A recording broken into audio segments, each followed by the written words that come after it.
Hi, I'm Peter J. Ray. Welcome. Today's topic is Resalest Remarkable Books 62. Last time, we started talking about the book William Henry Harrison by Gail Collins, 2012, and we'll finish that up today first. William Henry Harrison was elected U.S. President in 1940. He was the ninth president. He grew up in Virginia, but made Cincinnati, Ohio, his home. He was in the military and became famous fighting American Indians, specifically the Battle of Tippecanoe, Indiana, and fighting Tecumseh. And his father was a signer of the Declaration of Independence. His grandson, Benjamin Harrison, was also U.S. President. He was a very brave, patriotic, honest, responsible, kind, and smart man. He was an intellectual. He loved to quote the ancient Greeks and Romans, sometimes to the discomfiture of the common American people of the time. He helped secure the Midwest from Indian attacks and tirelessly worked for veterans' benefits. You know, as our country moved west, we were at war with American Indians, and this is a very troubling topic because of what happened to American Indians, but without Indian fighters, you wouldn't have the United States today. And it was very tragic what happened to American Indians. The 1840 election was really fun. When he got elected, there were large 8-foot balls that were rolled from town to town promoting Tippecanoe. That was the nickname he took from the Battle of Tippecanoe. At age 67, it turned out he was too old to be president, and he died trying to prove his physical fitness. Yeah, he got sick on Inauguration Day. Some people said, he was too old, and so he was trying to show that he was, strong, and he got sick from the cold and died after a month in office. But he's a very good man. God bless William Henry Harrison, a man who served his country well. The next book is The River of Doubt, Theodore Roosevelt's Darkest Journey by Candace Millard, 2005. This is a tremendous book. Theodore Roosevelt was became president in 1901 after William McKinley was shot and killed, the U.S. president. Roosevelt was vice president, so he assumed the presidency, and then he himself was elected in 1904. And so he ended up serving about 7 years, and then he decided not to run in 1908 because the tradition was to serve 8 years, and he'd served almost 8 years. And then he regretted his decision and he decided to run in 1912, but he could not get the Republican nomination, and he ran as a third-party candidate, the Bull Moose Party, and lost. And not only did he lose, but he helped the Democrats win because he split the Republican vote. And so a lot of his friends in the Republican Party were mad at him. So he became very depressed. He had manic depression, and this was a low time in his life. So he decided to overcome his sadness.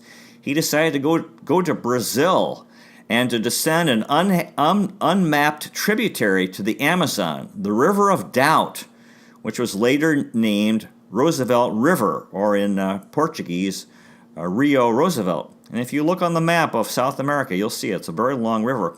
His son Kermit and the famous Brazilian explorer Candido Rondon also came in the group, and it was an absolute nightmare, a total disaster. They had whitewater rapids that they navigated. A lot of the guys, they came near starvation. There were attacks by American Indians in Brazil. There was a lot of disease. Some of the guys, there was drowning, guys who died from drowning. There was murder. A lot of insects and heat and hard times.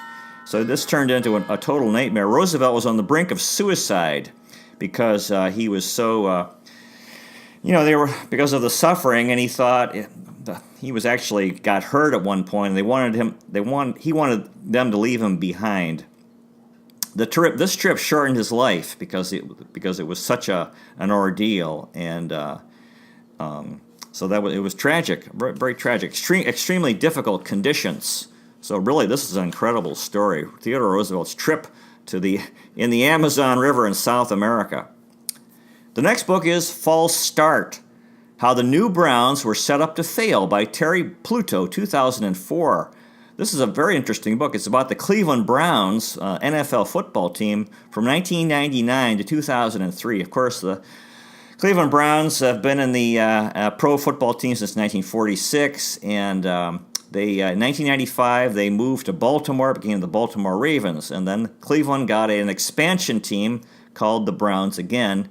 And so this book is about that, what happened, and Terry Pluto is a famous Cleveland sports author, written a lot of books. He's a tremendous writer, and he makes the case that the Cleveland Browns didn't have time to prepare.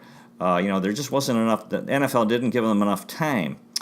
Dwight Clark, who recently died of Lou Gehrig's disease, was the general manager, and he was a hero for the San Francisco 49ers. Made a tremendous catch in the end zone, which I think in an NFC title game helped them on their way to winning a Super Bowl, several Super Bowls. And according to this book, he did not do a very good job as general manager of the Cleveland Browns. Chris Palmer, who was the coach, never had a chance because they just didn't have enough good players early on. Butch Davis was a coach who's too emotional. And so Terry Pluto, in this book, he glorifies Cleveland Browns fans for their support for the team. And but the problem was the way they treated Bill Belichick, which I think was wrong. And he keeps talking about how wonderful Cleveland Browns fans are and how they've been mistreated. So this is an interesting book about that era in Cleveland Browns history, 1999 to 2003. The next book is John Tyler, The Accidental President by Edward P. Kraphole, 2006. This is an outstanding book. The 10th U.S. president. When William Henry Harrison died in about a month after assuming the presidency in 1841, his vice president, John Tyler, assumed the presidency and served most of that term. And, of course, that was the campaign slogan, Tippecanoe and Tyler, too. So, anyway, he was the first vice president to assume the presidency upon the death of a president. It's happened several, I think 7 times since then, from disease or being, assassination. He got these various nicknames, including his accidency, because, he was sort of an accidental president, and he was also called the traitor president, because during the Civil War, John Tyler, this is years later, supported the Confederacy. He played a major role in Hawaii and Texas becoming American territory, and he recognized the Kingdom of Hawaii. Tyler also opened trade with China. His first wife, Letitia, died when he was president in 1842. And 2 years later, in 1844, the 54-year-old Tyler married 24-year-old Julia Gardner, who was 30 years younger. And so, and they were married for 18 years before he died. He fathered 7 children with her. He has been condemned for his support for the Confederacy. He was actually elected to the Confederate Congress. Now, it was, I think it's good to try to be broad-minded. The abolition movement wanted to end slavery. Southern slaves were, Southern white people were afraid of slave rebellions and of slaves seeking their revenge if slavery ended. John Tyler believed in American greatness and expansion west to the Pacific Ocean and across the Pacific to Asia. And he was, in my opinion, he was a great man, not perfect. And I think he should not be condemned for his support for the Confederacy. God bless John Tyler, a man who served his country well. The next book is Because They Hate, A Survivor of Islamic Terror Warns America by Brigitte Gabriel, 2006. This is an incredible book. The author, Brigitte Gabriel, is a Lebanese-American Christian woman whose childhood and country of birth were lost to Islamic jihad. She had an idyllic childhood in a small town in southern Lebanon near the border with Israel, and it turned into a nightmare when civil war came, started by Palestinian refugees and radical Muslims. When she entered Israel for medical care for her mother, she saw a new and better world. The author, Brigitte Gabriel, describes the hatred and abuse of women in Muslim and Arab cultures. She makes the case that Islam is a problematic religion. Muhammad, the founder of Islam, was a political and military leader, and Islam spread through violence. Current Muslim terrorism, or Islamic Jihad, one could argue, is following Muslim tradition. Big money has come from rich Muslim states to American university to spread the anti-American, anti-Jewish message. Islamic Jihad is an overwhelming problem. The Muslim goal of destroying the West, the radical Muslim goal of destroying the West and conquering the world. And when will liberals and leftists open their eyes? This is a very, very difficult topic, very sensitive, controversial. I think Brigitte Gabriel is a very much a hated woman by a lot of leftists and Muslims for her. She's very outspoken. You'll see her in the media. And, I think this interesting thing is that Christianity developed within the Roman Empire. There was no need for Jesus Christ to be a political or military leader. Now, Islam, on the other hand, did not have that luxury. The only way Islam could have spread was through a military conquest, which is what happened. And so Muhammad was a military and political leader. Now, the thing is, today, Islam doesn't, for those who want to promote Islam, that's fine, but it doesn't need to spread through military conquest anymore. There's no need for that. So that component, the military aspect, really should be discarded, I believe. And so these cultural issues with Muslim countries, one of the things that's interesting, I think, is Israel, the country of Israel, which I believe is a good country. And it seems like the entire Muslim world is in agreement that they're very, very much anti-Israel and want to destroy it and eliminate it and so forth. I think Israel is a good country because they have democracy, they have religious freedom, they have respect for women. And this is one of the things that Brigitte Gabriel saw. She had been raised, even though she was a Christian Lebanese, she had been raised to hate Jews and hate Israelis. But she was treated very well when they went into Israel for medical care for her mother. And she saw that women in Israel had equal rights. There were women doctors. And in much of the Muslim world, women do not have equal rights. And so I believe that there should be a debate about Israel, and and I believe it is a good country. And I think the things that it's doing, democracy, religious freedom, and so forth, and respect for women, equal rights for women, are an example. Instead of Muslim countries trying to destroy Israel, they could, follow that example, which I think is good. And so anyway, this is, again, it's very controversial, and I'm not anti-Muslim. In fact, I feel sorry for them because people don't know the power of culture, and so much of what we do in life is cultural. It's because of what large culture is, just a lot of people doing the same thing, and a lot of times it's there's good and bad in it, and so there seems to be in much of the Muslim world lack of religious freedom and lack of respect for women, and and leadership which is not democratic, and so forth. So anyway, it's all I don't want to offend anyone by my words, but this is and people are scared. I would say people are really afraid. The Muslim world is intimidating, and I want to make friends with Muslims, but I don't want to accept the spread of anti-Semitism, the hatred of Jewish people, which is happening because of the Muslim influence. It's happening in Europe, happening in America, and this is a cultural thing. And if you're born into the Muslim world, then it's an overwhelming thing, and there are a lot of good Muslims have been killed for speaking out and saying, let's be friends with Israel, and let's be democratic, and let's have religious freedom. There's stuff going on right now in Iran. The Iranians are fighting for democracy and religious freedom. In fact, Christianity is growing in Iran. So anyway, it's all very interesting. The next book is Polk, The Man Who Transformed the Presidency and America by Walter R. Borneman, 2008.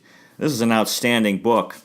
It's a biography of James K. Polk, the 11th U.S. president, elected in 1844. He served one term until 1849, and he was responsible for increasing the size of the United States by 38%. he added the states of Texas, New Mexico, Arizona, California, Nevada, Utah, Colorado, Wyoming, Idaho, Oregon, and Washington. Polk believed in America and American expansion and played a major role in the United States becoming the country geographically which it is today. He sent U.S. troops to Texas to secure it against Mexican aggression. Texas had been a part of Mexico, and the Texans had fought for independence. So President Polk prosecuted and won the Mexican War, which resulted, and negotiated the treaty, which added the Southwest, what became the American Southwest. He settled the Oregon issue with Britain by extending the U.S.-Canada border at the 49-degree latitude north to the Pacific Ocean. James K. Polk believed in and promoted California when many thought it was too far away. Polk did not enjoy good health and was worn out by the presidency. Therefore, he did not run for a second term and died 3 months after his presidency ended. His home was in Nashville, Tennessee. His wife, Sarah, was respected by both Union and Confederate soldiers during the Civil War. Very interesting guy. And again, this is a controversial thing. And at the time, it was controversial. People thought there was a lot of opposition to the Mexican War. Like, what are we doing? And our country's already big enough. But today, you know, if you live in the Southwest, you have to give James A. Polk a lot of credit for his role in that huge area becoming American part of the United States. So really something. James K. Polk. The next book is United in Hate, The Left's Romance with Tyranny and Terror by Jamie Glasner, 2009. This is an incredible, powerful book. It tells the story of the American political left and its support for brutal, oppressive, totalitarian communist revolutions in Russia, China, North Vietnam, Cuba, Nicaragua, and their adulation for Joseph Stalin, Mao Zedong, and Fidel Castro. How leftists became depressed with the collapse of Russian and Eastern European communism around 1990, but have become supporters of Islamic Jihad. How blind they are to American greatness, and they see paradise in hell-on-earth countries. Ed Asner, Bill Ayers, Jimmy Carter, they embraced Hamas and Hezbollah, the Islamic jihadists. Noam Chomsky and Hanoi, Nicaragua, and Jewish hater. Jane Fonda, Allen Ginsberg, Danny Glover, Tom Hayden, Abby Hoffman, Bianca Jagger, wife of Mick Jagger, Shirley MacLaine, Michael Moore, Jack Nicholson, Sean Penn, Susan Sarandon, Susan Sontag, George Soros, Oliver Stone, Ted Turner, whom, he has pretty radical language. He considers the author, all of those people leftist criminals. The leftists and Islamic Jihad are united in their goal of destroying American freedom and democracy and Western civilization. We must fight them, as our parents fought Nazi Germany and Imperial Japan. God bless America.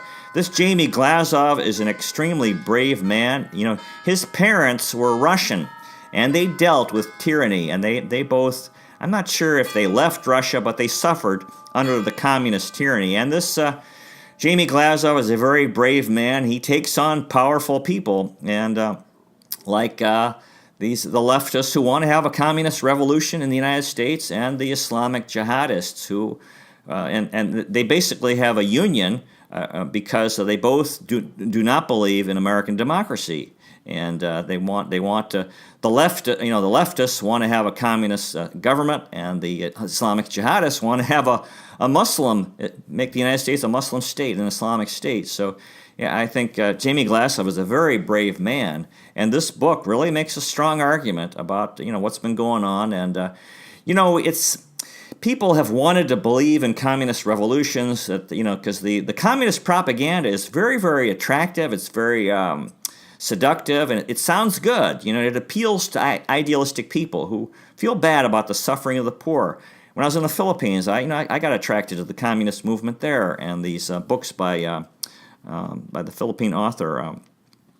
Can't remember his name at this time, but anyway, it's a really interesting topic. Again, it's very controversial. I hope I don't want to offend anyone by my words, but I'm sure I have, because if you're, except for conservatives who probably would agree with this. The next book is Old, Rough, and Ready, The Life and Times of Zachary Taylor by Silas Bent McKinley and Silas Bent, 1946. This is the biography of Zachary Taylor, the 12th U.S. president. Taylor was a career military man. His claim to fame was being the military hero in the Mexican War. And Taylor gets a lot of credit for the United States winning that war when it could have been lost. He was elected president as a Whig Party candidate and served from March of 1849 to July of 1850 when he died in office. So he was only in office for about a year and 4 months. He got sick and died. He was a slave owner from Louisiana. He worked for the Union, which was fracturing from the North abolitionists against the South, a slave power conflict. They called him Rough and Ready. It was his nickname based on the fact that he wore lousy clothes, but he was an able general who was beloved by his men. He supported the Hungarian Revolution against Austria, statehood for New Mexico and Utah, and promoted religious freedom for Mormons in Utah. His family had moved from Virginia to Kentucky. He served in the War of 1812, helped establish military forts along the Mississippi River, was in the Black Hawk War, which was a war against American Indians, and he served in the Seminole Indian War in Florida. Abraham Lincoln did his eulogy, and Abraham Lincoln wrote this, quote, "Along the whole Indian frontier, through summer and winter, like a sleepless sentinel, he has watched while we have slept for 40 years. In General Taylor's general public relations to his country, what will strongly impress a close observer was his unostentatious, self-sacrificing, long-enduring devotion to duty. His daughter, Sarah, married Jefferson Davis, who became the president of the Confederacy during the Civil War, but she died after 3 months, so she never was the first lady of the Confederacy. His son, Dick, became a Confederate general. So that's controversial. Zachary Taylor faced Tecumseh in battle. He was 2 years at Green Bay, Wisconsin. He worked for an alliance with England to build a Central American canal. Zachary Taylor ate cherries and milk before getting sick. He was buried in Louisville, Kentucky. Great man, tremendous man, Zachary Taylor, who did a lot for our country and helping win the Mexican War, which brought in the American Southwest. Good guy.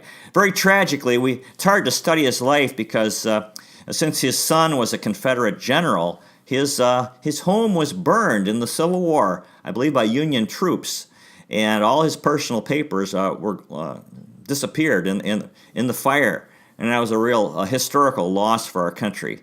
So it's hard to study him very well because all those records were lost. The next book is The Remarkable Millard Fillmore by George Pendle, 2007. This is a very unusual book. It's historical fictional humor. I had a few laughs, but didn't learn very much about Millard Fillmore, the 13th U.S. president. So from Wikipedia, I learned that he was Zachary Taylor's vice president and became president upon the death of Taylor. And he served from, became the death of Taylor. From, he was born in 1800, died in 1870. Millard Fillmore was a lawyer from western New York State. As president, he helped open Japan to international trade. He opposed the French desire for Hawaii, and he was president from July 9th, 1850 to March 4th, 1853. So, that was not close to 3 years in office. He was born into a poor family. His wife's name was Abigail. Fillmore helped found the University of Buffalo in New York. He supported the Compromise of 1850, which was very controversial, in which abolitionists were squaring off with slave owners, and the fugitive slave law became law, which was provided for federal assistance to help with escaped slaves in the North, which really offended folks in the North. He supported or encouraged Matthew Perry's mission to Japan, which opened Japan. His wife Abigail died a month after his presidency ended. He was offered an honorary degree by the University of Oxford, but he turned it down, citing his lack of classical education and the fact that he didn't understand the Latin text on the diploma. And he said this, quote, No one should accept a degree he cannot read. Millard Fillmore is buried in Buffalo, New York. His last words were, "The nourishment is palatable," after eating some soup. Then he died. He's condemned for signing the Fugitive Slave Act, for not supporting when there was a possible takeover of Cuba. He laid the groundwork for the Gadsden Purchase, which added the final piece in the American Southwest along the Mexican border. He resolved disputes with Mexico, Portugal, Peru, Britain, France, and Spain. A very hard worker. And he was in a tough situation. He was caught in the middle between the conflict between North and South. So Millard Fillmore, yeah, I think he actually did a pretty good job. God bless Millard Fillmore, a man who served his country well. The next book is Reading Lolita in Tehran, a memoir in books by Azar Nafisi, 2003. This was recommended by my high school classmate, Diane Oliver Jensen, a fellow 1978 Rocky River High School pirate. The author is a college English professor from Iran who struggled mightily in Iran during the Islamic Republic with the Ayatollah Khomeini from 1979 to 1997. 18 years of dealing with an anti-women, anti-Western, anti-intellectual government. Men could legally beat their wives. The horrific war with Iraq. Iranians had freedom for decades, but that freedom was lost in 1979. After 18 years of abuse, Nafisi had enough and moved to the United States. She was close to a group of her female students with whom she enjoyed the delights of English literature, which were forbidden in Iran, but they went ahead and read these books, and risked arrest. And so they read F. Scott Fitzgerald, Jane Austen, Gustave Flaubert. She now enjoys life, liberty, and the pursuit of happiness in the land of the free and home of the brave. It's too bad that it's an unfortunate title, I think, Reading Lolita, because that's the title of a novel by Vladimir Nabokov, which I think is pretty bad. But anyway, that's the title that was of her book. Very interesting. I highly recommend this book. The next book is Alice Roosevelt Longworth, From White House Princess to Washington Power Broker by Stacey A. Cordery, 2007. This book has 489 pages. Alice Roosevelt was the daughter of Theodore Roosevelt, and she was a Washington power player from the time of her father's presidency until Richard Nixon. Her husband, Nick Longworth, was from Cincinnati, Ohio, was Speaker of the House, and her lover was powerful Senator Bill Borah from Idaho. She was devoted to her father, despised Franklin D. Roosevelt and Eleanor, her cousins, loved John F. Kennedy and Richard Nixon. She fought U.S. entry into the League of Nations. Alice loved politics, pushed herself relentlessly to read books, had many powerful friends, and her parties brought together Democratic and Republican congressmen and helped foster cooperation and political progress. She played a major role in American democratic evolution from a long time, from the time of her father, Theodore Roosevelt, till Richard Nixon. It appears we're out of time. Thank you so much for watching. I really appreciate it. And God bless you. Take care, and I'll see you next time.